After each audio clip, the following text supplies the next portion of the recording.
जय हिंद। भारतीय संस्कृति में भारत के परिवार की जो पारिवारिक संस्कृति है, पूरी दुनिया में भारत की पारिवारिक संस्कृति सबसे विलक्षण संस्कृति है, जहाँ पे अलग अलग तरह के जीवों को, जानवरों को भी इंसानों की तरह ही परिवार का एक सदस्य माना जाता था। यहाँ तक कि उनको जब फैमिली फोटो ली जाती थी, उन जानवरों को या जीवों को परिवार के सदस्य के रूप में खड़ा करके फोटो ली जाती थी। यहाँ तक कि भारत के प्राचीन ग्रंथों, वेदों, ब्राह्मणों, उपनिषदों, आरण्यकों, शास्त्रों, वेदांगों, इन सभी में कुछ ऐसे जीवों का वर्णन किया गया है जिनको देव तुल्य माना गया है और परिवार के लिए बहुत महत्वपूर्ण माना गया है। मैं बात कर रहा हूं गौ माता की। आज मैं गौ माता के विषय को इसलिए लेके आया हूं क्योंकि कई तरह के सवाल हैं, कई तरह के प्रश्न हैं, जिनके ऊपर सबसे अधिक जिम्मेदारी हमारी ही बनती है कि विचार किया जाए, मंथन किया जाए और सही समाधान ढूंढने का प्रयास किया जाए इस वर्तमान समस्या के बारे में। सबसे पहले तो मैं बताता हूं आपको गौ माता के बारे में कि गौ को एक माता का दर्जा क्यों दिया गया। सबसे पहले माता कहते किसे हैं? वो जो जन्म देती है, वो जो पालन पोषण करती है, वो जो रक्षा करती है, वो जो जीने का रास्ता दिखाती है, वो जो जीना सिखाती है, वो जो जीने के लिए स्थान प्रदान करती है, वो सभी माताएं हैं। माता शब्द का बहुत अधिक विस्तृत है। गौ ने भी एक परिवार के सदस्य की तरह हमारे ग्रामीण भारत में प्राचीन काल से ही अपना दूध, घी, दही, ये सब चीजों को प्रदान करके एक माता का किरदार निभाया है। भारत के अंदर गौ माता ही इकलौता ऐसा जीव है, ऐसा पशु है जो प्राचीन काल से ही भावनात्मक रूप से एक परिवार के सदस्य के तौर पे जुड़ा हुआ है। अगर आप ध्यान देंगे तो जिस भी घर में भारतीय गाय बंधी रहती है, पाली पोसी जाती है, अगर उस घर के ऊपर कोई समस्या विपदा आ जाए, घर में कोई इंसान स्वर्ग सिधार जाए, तो घर की गाय कहीं पर भी बंधी हुई हो, उसको एहसास हो जाता है कि उस घर के ऊपर कोई विपदा आन पड़ी है। तो आप गौर करेंगे तो आपको पता चलेगा कि उसकी आंखों से ऐसे लगातार आंसू आते रहते हैं। और इस तरह के दृश्य हमें गौ माता के अलावा दूसरे बहुत ही कम ऐसे जानवर मिलेंगे जहां पे ऐसा देखने को मिलता है। यानी गौ माता भावनात्मक रूप से, भौतिक रूप से, आर्थिक रूप से, सामाजिक रूप से परिवार के एक सदस्य के तौर पे परिवार का हिस्सा बनकर रहती थी, मानी जाती थी। भारत के प्राचीन इतिहास से लेके आज वर्तमान काल के पीछे 25-30 साल तक गांव में लगभग हर मोहल्ले में, हर दूसरे या तीसरे घर में कम से कम एक गाय जरूर होती थी, जिसको घर में रहना, पालना या बांधना बहुत ही पवित्र माना जाता था। गाय का जो दूध है या उससे मिलने वाला घी है, वो दूसरे किसी भी जानवर के दूध या घी से गुणवत्ता के मामले में, शरीर के लिए आवश्यक तत्वों के मामले में हर लिहाज से कहीं अच्छा है। यहां तक कि भारत के गांव में जब चूल्हे चौके को लीपते थे, दीवारों को लीपते थे या कच्चे फर्श को लीपते थे, तो मिट्टी के अंदर गाय के गोबर को मिला के ही लीपा जाता था। इसके अलावा भारतीय परिवारों में गौ माता को एक ऐसे सदस्य के रूप में देखा जाता था, माना जाता था, जिसका घर में बनने वाले प्रातःकालीन भोजन में से पहला निवाला या पहली रोटी पे अधिकार पहला गाय का ही होता था। आज भी गांव में बहुत सारे ऐसे घर हैं जहां पे जब कोई घर की महिला रोटी बनाती है तो एक रोटी सबसे पहले गाय के लिए रखती है। यानी गाय हमारे लिए बहुत ही ज्यादा एक परिवार के सदस्य के रूप में, एक माता के समान अपना स्थान रखती है। इतनी ज्यादा महत्वपूर्ण हमारी प्राचीन संस्कृति से लेके पिछले कुछ 30-35 साल तक हमारी गौ माता हम सब के लिए महत्वपूर्ण थी। कई स्थानों पर आज भी है।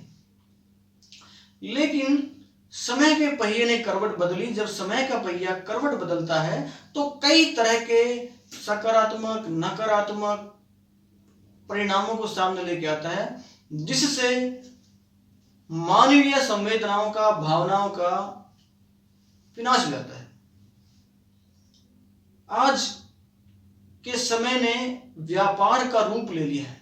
आज व्यापार ने समय के हर हिस्से पर, हर कण पर, हर एक चीज पर व्यापार का ठप्पा लगा दिया है और हर चीज को हमने व्यापार का रूप देना शुरू कर दिया है, जिससे हमने सिर्फ ये देखना है, सिर्फ ये देख रहे हैं कि क्या ऐसी चीज है, कौन ऐसा जानवर है, कौन ऐसा आदमी है, क्या ऐसा कौन सा पेड़ है या क्या चीज है ऐसी जो हमें अधिक से अधिक आर्थिक रूप से लाभ दे सके।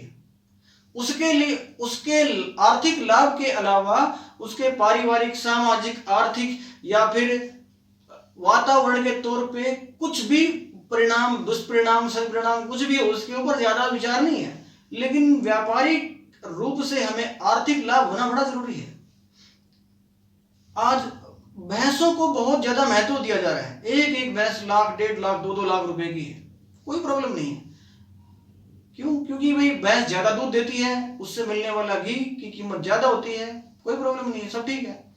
लेकिन भैंस को इतना ज्यादा महत्व दे दिया गया कि हमने माता माने जाने वाली, परिवार का एक सदस्य माने जाने वाली उस गौ को दोयम दर्जे का जानवर बना के छोड़ दिया है। महाभारत काल में जब राजा दूसरे राजाओं पर हमला करते थे तो गौधन को चुराते थे, लूटते थे। मतलब क्या है? गौधन का मतलब है कि सबसे बड़ी संपत्तियों में से एक उस राज्य की गाय का धन होता था, गाय रूपी धन होता था, उसको लूट लो, वही सबसे महत्वपूर्ण है। लेकिन आज तस्वीर बदल चुकी है, हमने तस्वीर को बदल दिया है। हमारे समाज में आज कितने ही ऐसे लोग हैं जो गौ माता के नाम पे पता नहीं क्या क्या तो बोलते हैं, क्या क्या करते हैं। लेकिन असल में हम देखें, प्रैक्टिकली तौर पर हम देखें तो हमें बोलने वाले ज्यादा मिलते हैं, धरातल पे, वास्तविक धरातल पे असल काम करने वाले बहुत कम मिलते हैं। आखिर ऐसा कारण क्या है कि हमारी वो गौ माता जो हमारे लिए असली माता के समान मानी जाती थी, आज वो दर दर भटक रही है।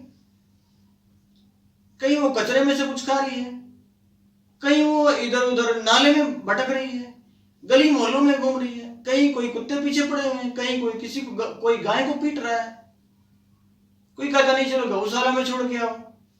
क्यों? हमने गाय के ऊपर, उससे मिलने वाले दूध के ऊपर, उससे मिलने वाले फायदों के ऊपर तो कोई ध्यान दिया ही नहीं है।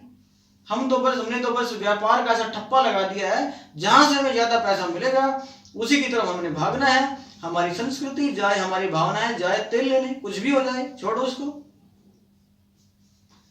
इस व्यापारीकरण के दौर में हमसे बहुत बड़ा भावनात्मक अपराध हुआ है।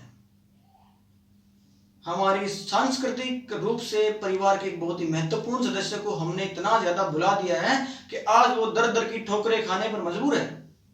गाय के नाम पर कितने ही लोग आज पता नहीं क्या क्या बोल रहे हैं और कर रहे हैं, वो एक हद तक ठीक हो सकता है। लेकिन सबसे पहले हमारी यह सामूहिक जिम्मेदारी है कि जिस तरह से आज हर घर में हर एक इंसान, खासतौर पे गांव में, अपने घर में चाहता है कि उसके घर में कोई एक भैंस हो, 2 भैंस हो, अच्छा दूध मिले, सब कुछ बढ़िया चले, उनको चाहिए कि हम गौ को माता के रूप में पुनर्स्थापित करने के लिए एक गाय भी अपने घर में पालें। अगर अधिकतर परिवार ऐसा करने लग जाएं, जो जितनी भी गौएं गलियों में भटक रही हैं, कोई इनको रखवाला संभालने वाला नहीं है, उन सभी का समाधान हो जाएगा।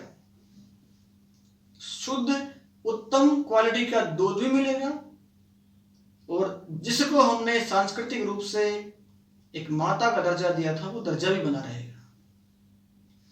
इसलिए हम सबका दायित्व, विशेष तौर पर जो भारतीय संस्कृति को मानने वाले हैं और गौ को माता मानते हैं, इसके अलावा वो लोग जो गाय के नाम पे बहुत कुछ कर रहे हैं या बोल रहे हैं, वास्तविक धरातल पर आइए, गौओं को अपनाइए, अपने घर में कम से कम एक गाय को बांधिए, उसका पालन पोषण कीजिए, उसकी सहायता से अपने परिवार का, बच्चों का पालन पोषण कीजिए। उससे ज्यादा पैसा ना मिले कोई बात नहीं, लेकिन घर के लिए, बच्चों के लिए उत्तम क्वालिटी का, उच्च क्षमता का दूध, घी तो मिलेगा। और साथ ही साथ आपकी गौ माता मानने वाली, आंदोलन चलाने वाली प्रवृत्ति भी पूरी हो जाएगी। कोई किसी को रोकना नहीं, कोई किसी को पीटना नहीं। आखिर क्यों अब बांग्लादेश के अंदर गौओं को, जिसको माता बोलते हैं, उनको अवैध रूप से भेजा जा रहा है? क्यों किया जा रहा है ऐसा? नदियों से भेजा जा रहा है, फिर उनको वहां पे काटा जाता है, गौओं को मांस खाया जाता है। हम फिर बड़े चिल्लाते हैं, गौ माता, गौ माता, क्यों कर दिया ऐसा, पकड़ लिया गौ तस्कर। हम ऐसे अवसर ही क्यों पैदा होने दे रहे हैं कि गौ तस्कर पैदा हों? हम उन अवसरों को खत्म करने के लिए पहल करें और अपने घरों में कम से कम एक गाय, एक बछड़ी लेके आए, सेवा करें। वो आज हम उसकी सेवा करेंगे, कल वो हमारे परिवार की, हमारे बच्चों की सेवा करेगी। यदि हम सही अर्थों में गौ माता को एक माता का दर्जा देना चाहते हैं और वास्तविक रूप में हम भारत की संस्कृति को पुनर्जीवित करना चाहते हैं गौ माता के रूप में, तो इन सब चीजों को छोड़िए, प्रैक्टिकली आइए, गाय को अपने परिवार का एक सदस्य फिर से बनाइए, सेवा कीजिए और अपने बच्चों को एक उत्तम क्वालिटी का दूध प्रदान कीजिए और अपनी संस्कृति को जीवित रखिए। फिर मिलते हैं। जय हिंद।